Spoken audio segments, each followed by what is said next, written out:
इस लेक्चर में हम किरास की अंडरस्टैंडिंग बिल्ड करेंगे और देखेंगे कि किस तरह यूजिंग किरास एक सिंपल न्यूरल नेटवर्क बिल्ड किया जा सकता है जो कि एक टेक्स्ट क्लासिफिकेशन प्रॉब्लम को सॉल्व कर रहा होगा। सो किरास को अप्रोच के इम्प्लीमेंट कर उसको यूज करने के लिए दो अप्रोचेज हैं। एक है सीक्वेंशियल मॉडल और दूसरा है फंक्शनल। हमारा जो फोकस होगा that is on sequential model. Sequential में हम sequence by sequence different layers add करते जाएंगे और अपना मॉडल बिल्ड करते जाएंगे। उसी एग्जांपल को कंटिन्यू करते हैं कि हमारे पास येल्प का डाटा था, उसको हमने लोड कर लिया। देन उसके बाद हम अपने डाटा को टू पार्ट्स में डिवाइड कर रहे हैं, ट्रेनिंग और टेस्टिंग। यहाँ इस वेरिएबल में मेरे पास ट्रेनिंग डाटा आ रहा है और यहाँ पे मेरे पास टेस्टिंग सेंटेंसेस आ रहे हैं। सिमिलरली वाई ट्रेन में ट्रेनिंग डाटा के एक्चुअल आंसर्स आ रहे हैं, उनके लेबल्स, और ये टेस्ट के लेबल्स आ रहे हैं। काउंट वेक्टराइजर के थ्रू हमने सिर्फ ट्रेनिंग डाटा पे इसको फिट किया और then term document matrix build करने के लिए ट्रांसफॉर्म को कॉल किया और सेंटेंस अंडरस्कोर ट्रेन भी पास किया। तो मेरे पास एक्स ट्रेन में term document matrix for training data आ गया और एक्स टेस्ट में मेरे पास टेस्टिंग डाटा आ गया। उसके बाद अब हम एक सिंपल न्यूरल नेटवर्क बिल्ड करने लगे। जिस किरास को आप टेंसरफ्लो के साथ भी कोड कर सकते हैं और डायरेक्ट आप कोड भी कर सकते हैं। जैसे कि आप यहाँ पे देख सकते हैं, यहाँ पर हम डायरेक्ट किरास को कॉल कर रहे हैं और किरास की लाइब्रेरी को यूज करते हुए न्यूरल नेटवर्क बिल्ड कर रहे हैं। सो जिस हमने पहले डिस्कस किया कि इसमें हमारी जो करंट अप्रोच है वो है सीक्वेंशियल बेस्ड। तो हमने from Keras dot model sequential models को इंपोर्ट कर लिया। Then from Keras import layers, जो भी हम लेयर्स यूज करना चाह रहे हैं हमने उसको कॉल कर लिया। Next input dim underscore x underscore train dot shape. X train में हमारे पास ट्रेनिंग डाटा का एक टर्म डॉक्यूमेंट मैट्रिक्स या डॉक्यूमेंट टर्म मैट्रिक्स था और जब हम उसकी शेप चेक करेंगे तो वहां पे जो शेप रिटर्न करेगा वो रोज और कॉलम्स रिटर्न करेगा। रोज का इंडेक्स 0 होगा और कॉलम्स का इंडेक्स 1 होगा। रोज रिप्रेजेंट कर रहे होंगे नंबर ऑफ डॉक्यूमेंट्स को और जो कॉलम्स हैं वो रिप्रेजेंट कर रहे होंगे नंबर ऑफ फीचर्स को या नंबर ऑफ वर्ड्स को। तो न्यूरल नेटवर्क में जो हमारे लिए इनपुट फीचर बने जाएंगे वो है नंबर ऑफ वर्ड्स। इस वजह से यहाँ पे हम इनपुट डायमेंशन जब करेंगे शेप और स्क्वायर ब्रैकेट 1 तो हमारे पास यहाँ पे नंबर ऑफ जो यूनिक वर्ड्स हैं वो इस वेरिएबल में आ गए और यहाँ पे हमारे पास प्रिंट करेंगे तो टोटल नंबर ऑफ वर्ड्स आ जाएंगे। नेक्स्ट, अब हम न्यूरल नेटवर्क डिजाइन करने लगे। न्यूरल नेटवर्क किस तरह का डिजाइन करना है? सीक्वेंशियल मॉडल डिजाइन करना है। बिल्कुल, हमने का model is equal to sequential. तो न्यूरल नेटवर्क का उसके बाद आर्किटेक्ट स्ट्रक्चर क्या होगा ये जरा देखिएगा ध्यान से। हमने यहाँ पे कहा कि हम सीक्वेंशियल मॉडल बिल्ड करना चाह रहे हैं और मॉडल डॉट ऐड, मॉडल में एक लेयर ऐड करो, लेयर्स डॉट डेंस। डेंस का मतलब है कि ये सिंपल हिडन लेयर है। फॉर सेक ऑफ सिंपलिसिटी आप ये अंडरस्टैंड कर लें। और वो जो डेंस लेयर है उसके 5 नंबर ऑफ यूनिट्स होंगे और जो इनपुट डायमेंशन होंगी उसकी वैल्यू इनपुट साइज होगी और वहां पे जो एक्टिवेशन फंक्शन अप्लाई करना है वो है ReLU. Next, model dot layer, again आप लेयर डॉट डेंस एक और लेयर ऐड कर दो जिसके एक यूनिट होंगे और उस पे जो एक्टिवेशन फंक्शन अप्लाई होगा वो सिग्माइड होगा। अब फॉर एग्जांपल, मैं भी फॉर एग्जांपल कह रहा हूँ कि अगर आपके पास इनपुट डायमेंशन में वैल्यूज 10 हैं, अगर मेरे पास यहाँ पे वैल्यूज 10 हैं और अगर आपसे कहा जाए कि अच्छा इसका नेटवर्क बिल्ड करें तो इससे हमारे पास जो नेटवर्क बिल्ड होगा वो कुछ इस तरीके से होगा 1 2 3 4 5 6 7 8 9 10, ये 10 इनपुट्स थी प्लस बायस आ जाएगा और ये है मेरे पास एक बायस की इनपुट आ गई। देन उसके बाद हमारे पास हिडन लेयर 5 है, 1 2 3 4 5, और ये फुली कनेक्टेड होंगे इसी तरीके से हर एक से। और देन उसके बाद आउटपुट लेयर है, आउटपुट लेयर पे हमारे पास कितने नंबर ऑफ यूनिट्स हैं, 1 आ गया, और ये भी इसी तरीके से यहाँ पे कनेक्टेड होंगे और इसका भी बायस आ गया। अब अगर मैं आपसे पूछूं कि मुझे बताइए आउटपुट लेयर पे यानी आउटपुट और हिडन लेयर के दरमियान कितने नंबर ऑफ वेट्स होंगे, आप कहेंगे कि क्योंकि ये हिडन लेयर पे ये 5 है, एक बाय 6, तो यहाँ पे हमारे पास 6 वेट्स आ गए। अगर आपसे पूछा जाए कि अच्छा बताएं यहाँ पे कितने वेट्स होंगे, तो आप कहेंगे कि टोटल नंबर ऑफ इनपुट्स ये 10 थी, 10 और हिडन लेयर पे 5 यूनिट्स थे, 10 इंटू 5, 10 इंटू 5 आपके पास 50 यूनिट्स आ गए। सो 50 वेट्स ये हो गए। देन इसके साथ साथ बायस है, बायस भी कनेक्टेड होगा हर एक यूनिट के साथ, प्लस 5 आ गया, तो टोटल वेट्स आपके पास इस लेयर पे 55 आ जाएंगे। सो यहाँ पे आप चीज देखिए, जब आप फर्स्ट लेयर पे आते हैं, फर्स्ट लेयर पे जब आप model dot layer dot add कर रहे हैं, डेंस कर रहे हैं, तो तब आपको इनपुट की इंफॉर्मेशन डिफाइन करनी है और साथ हिडन लेयर की नंबर ऑफ यूनिट्स बतानी है। उसके बाद जैसे जैसे आप लेयर्स ऐड करते जाएंगे आपको प्रीवियस लेयर्स की कोई इन्फॉर्मेशन नहीं बतानी, और आप यहाँ पे साथ साथ एक्टिवेशन फंक्शन बताते जा रहे हैं। जिस तरह, क्योंकि ये 2 क्लास प्रॉब्लम है, हमने बता दिया कि लास्ट लेयर पे आप सिग्मॉइड अप्लाई करें और जो बाकी जो लेयर्स हैं यहाँ पे आप रेलो अप्लाई कर दें। सो इस तरह हमने पूरा एक न्यूरल नेटवर्क का स्ट्रक्चर डिजाइन कर लिया। अब अगर हम इस पीस ऑफ कोड के लिहाज से देखें कि इसका स्ट्रक्चर क्या होगा, तो इसके स्ट्रक्चर में हमारे पास इनपुट डायमेंशन आ रही है 1714, ये टोटल वर्ड्स आ गए। इन वर्ड्स के लिहाज से जब न्यूरल नेटवर्क बिल्ड होगा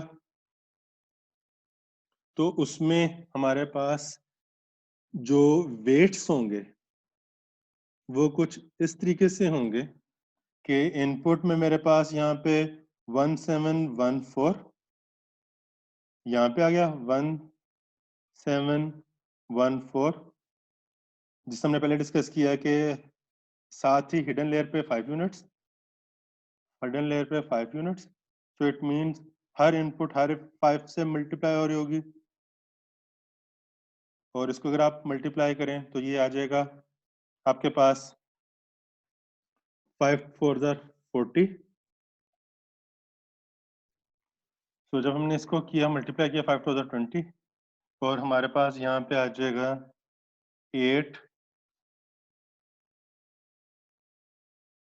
5 7, और हमारे पास यहाँ पे एक बायस होगा, बायस इन सबसे कनेक्टेड होगा, प्लस 5 इसके वेट्स हो जाएंगे, तो ये आ जाएगा 8 5 7 5। सिमिलरली इस आउटपुट लेयर पे 1 यूनिट है और ये कनेक्टेड होंगे, प्लस 6, यहाँ पे इस लेयर पे जो नंबर ऑफ वेट्स होंगे वो 6 होंगे। सो ये अभी हमारे पास सिर्फ न्यूरल नेटवर्क का स्ट्रक्चर आया है। उसके बाद अब अगर हमने इस पे, उसके बाद हमारा नेक्स्ट टेक्स्ट टास्क है वो है कंपाइल करना। न्यूरल नेटवर्क को जब हम कंपाइल करेंगे तो उसमें हमने 3 चीजें बतानी है। एक, कि जब वो न्यूरल नेटवर्क ट्रेनिंग करना स्टार्ट करेगा तो उसके लिए लॉस फंक्शन कौन सा है, क्योंकि 2 क्लास प्रॉब्लम है, तो हमारे पास यहाँ पे लॉस फंक्शन आ रहा है, that is binary cross entropy. और वेट अपडेट कैसे होने हैं, थ्रू एडम, ये है ग्रेडियंट डिसेंट की अप्रोच। और जो हमने वैल्यूएशन में ये लेना है वो कौन सा, दैट इज एक्यूरेसी। तो मॉडल डॉट कंपाइल किया तो हमने ये 3 इंफॉर्मेशन भी फीड कर दी, और जब हम मॉडल डॉट समरी करेंगे तो वो जो पूरे के पूरे न्यूरल नेटवर्क का जो स्ट्रक्चर है वो डिस्प्ले हो जाएगा। कीप इन माइंड कि अभी तक ट्रेनिंग स्टार्ट नहीं हुई, ये सिर्फ हमने इसको रन किया, ये सारी इंफॉर्मेशन उसके साथ बाइंड की, और जब हमने समरी की तो आप देख सकते हैं कि वो जो हमने पहले ऊपर कंप्यूट किए थे 8 5 7 5 टोटल नंबर ऑफ पैरामीटर्स इस लेयर पे आ रहे हैं, 6 पैरामीटर्स यहाँ पे आ रहे हैं, इन सबको ऐड किया तो टोटल नंबर ऑफ पैरामीटर्स हमारे पास यहाँ पे आ रहे हैं। तो समरी हमें क्या टास्क परफॉर्म, हमें क्या इन्फॉर्मेशन दे रही है?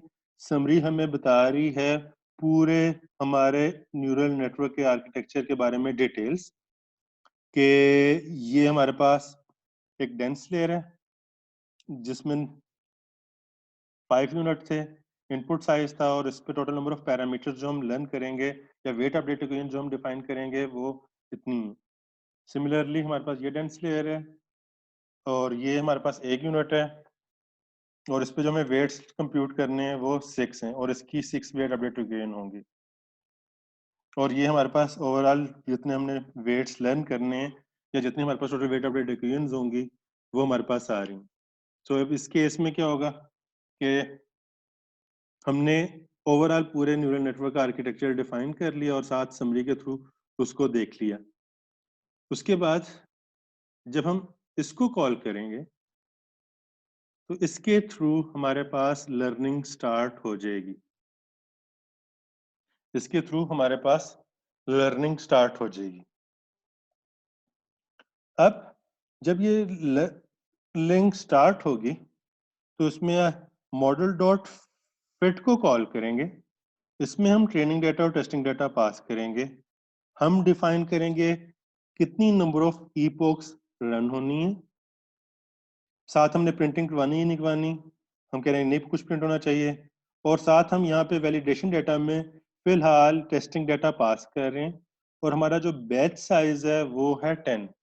सो इस इंफॉर्मेशन की बेस पे मॉडल पहले फॉरवर्ड प्रोपोगेट करेगा, फॉरवर्ड प्रोपोगेट करते हुए एरर को कंप्यूट करेगा, एरर कंप्यूट करते हुए बैकवर्ड प्रोपोगेट करते हुए वेट्स अपडेट कर रहा होगा, और इसी तरीके से ये साइकिल चल रहा होगा। तो मॉडल डॉट फिट के वक्त वो कंप्लीट लर्निंग स्टार्ट होगी। यहाँ पे कुछ चीजें उनको डिस्कस कर लेते हैं। नंबर ऑफ ईपॉक से क्या मुराद है? अज्यूम करते हैं कि हमारे पास total number of example points जो थे ना वो 10 थे, 7 8 9 10। तो फिर उसके बाद बैच साइज, बैच साइज हम कहते हैं बैच साइज है, लेट्स से बैच साइज जो है ना वो है 2। सो इट मींस के हमारा कंप्लीट डाटा 2 के बैचेस में डिवाइड होगा, 2 के बैचेस में। पहला बैच गेट होगा, उसकी बेस पे फॉरवर्ड प्रोपोगेट होगा, फॉरवर्ड प्रोपोगेट होने के बाद इसकी बेस पे एरर कंप्यूट किया जाएगा, और इन 2 एग्जांपल पॉइंट्स की बेस पे वेट्स अपडेट होंगे। नेक्स्ट उसके बाद अगला बैच लिया जाएगा, इसकी बेस पे दोबारा से फॉरवर्ड प्रोपोगेट होगा और देखा जाएगा कि इसकी बेस पे कितना एरर आ रहा है, और दोबारा से वेट अपडेट होंगे। देन इसको लिया जाएगा, फॉरवर्ड प्रोपोगेट एरर कंप्यूट, इसको लिया जाएगा, इसको लिया जाएगा। सो अब हमने पूरे के पूरे डाटा को ट्रैवर्स कर लिया और 5 टाइम्स वेट अपडेट हुए। सो ये पूरे के पूरे डाटा को एक दफा ट्रैवर्स करना, दिस इज कॉल्ड वन ईपोक। और बैच साइज इंडिकेट कर रहा है कि आपको वेट्स अपडेट करने के लिए कितने एग्जांपल पॉइंट्स चाहिए। अगर मैं बैच साइज 1 कर दूंगा तो ये स्टोकेस्टिक हो जाएगा, हर एग्जांपल पॉइंट के बाद वो वेट अपडेट कर रहा होगा। और अगर मैं बैच साइज जितने नंबर ऑफ एग्जांपल पॉइंट्स हैं वो कर दूंगा तो ये वही वाली अप्रोच हो जाएगी कि तमाम एग्जांपल पॉइंट्स के बाद ही वो वेट अपडेट होगा, तो बैच बेस्ड अप्रोच हो जाएगी। तो यहाँ पे हम mini batch based approach use करें, अपने डाटा को डिफरेंट पार्ट्स में डिवाइड करें। एक तो दोबारा एक पॉसिबिलिटी क्या हो सकती है कि हम पूरे के पूरे डाटा को लें और उसको फॉरवर्ड प्रोपोगेट करें, एरर जो कंप्यूट हो रहा है, और देन उसकी बेस पे वेट अपडेट किया जाए। ये एक अप्रोच हो सकती है जिसको हम कहते हैं ये बैच बेस्ड अप्रोच। एक और एक्सट्रीम क्या है कि आप एक एग्जांपल पॉइंट लें, उसकी बेस पे देखें प्रिडिक्शन क्या आ रही है और वेट्स को अपडेट करना शुरू कर दें, फिर अगली लें। This is called stochastic online, यानी 1 बाय 1 हम वेट्स को अपडेट कर रहे हैं। और दूसरा क्या है, मिनी बैच। क्या आप अपने डाटा को मिनी बैचेस में डिवाइड कर लें और उनकी बेस पे फॉरवर्ड प्रोपोगेट करें और वेट्स को अपडेट करें। सो ईपोक क्या है, जब आपके पास सारे के सारे एग्जांपल पॉइंट्स चले जाएंगे तो देन वो एक ईपोक होगा।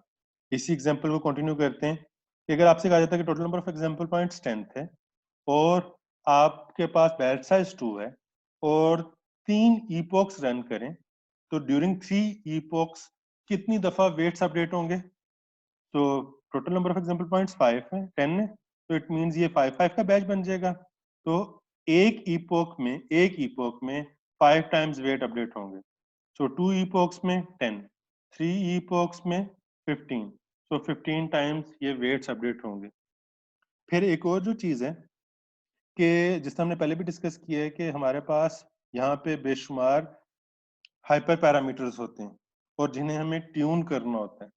तो जब हम हाइपर पैरामीटर्स की बात करते हैं तो हम अपने डाटा को ट्रेनिंग, वैलिडेशन और टेस्टिंग 3 पार्ट्स में डिवाइड करते हैं।